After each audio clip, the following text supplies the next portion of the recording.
நாங்கள் பாட இருக்கும் முதல் பாடல் கன்னி மரியாளின் கீதம் மேக்னிஃபிகேட்.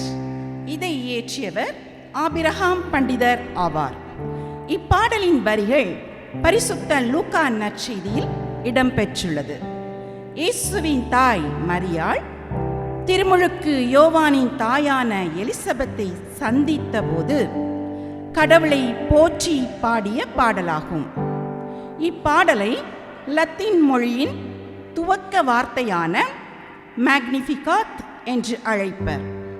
நாமும் கூட கிறிஸ்து இயேசுவை நம் உள்ளத்தில் பிறக்க அவரை துதித்து போற்றுவோம், ஆசி பெறுவோம்.